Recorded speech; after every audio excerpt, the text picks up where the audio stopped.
আজকের ভিডিওটা ওই যে দেখা যাচ্ছে যে প্যাকেটগুলো ওখানে সবগুলোই পেঁপের চারা আছে। তো এই প্যাকেটগুলো আমিই তৈরি করি। এইগুলো যাদের সেলাই মেশিন আছে তারাও সেলাই করতে পারে। আমি এটি স্টেপলার, আমার কাছে স্টেপলার আছে। স্টেপলার আমরা নিজেদের মতন করে সাইজ করে নেব। এটি একেবারে ছোটো সাইজ, প্রাথমিক বীজ দেওয়ার জন্য। তারপরে 1 সপ্তাহ 10-15 দিন হলে এখান থেকে নিয়ে তা প্রথমে কীভাবে প্যাকেটটা তৈরি করতে হবে আমরা একটু দেখি। আমরা এই 2 সাইডে পিনটা মেরে নেব। এই যে আমরা প্যাকেটে এই যে পিন মেরে নিয়েছি। এবার বাকি কাজটা করব। বাকি কী কাজ করব? বাকি কাজটা করব এই পাশে আমরা পিন মারব আর এই পাশে পিন মারব, মেরে এতটুকু ফাঁক রাখবো। ফাঁক রাখার পরে আবার পিন মারতে হবে। তাহলে আমরা একটু দেখি।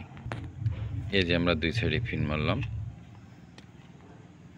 পিছনের অংশটা মানে নিচে যে অংশটা থাকবে, এবার আমরা আরেক পাশে পিন মারব। দেখেন, এই যে আমরা দেখি এবার বীজতলা বা বীজ দেওয়ার যে প্যাকেটগুলো সেগুলো পিছনের অংশ ঠিক এরকম থাকবে। একটু দেখে নেন। এবার আমরা এইটে এই করি,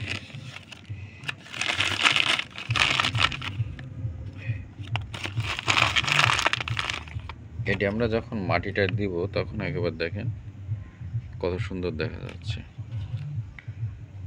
এই যে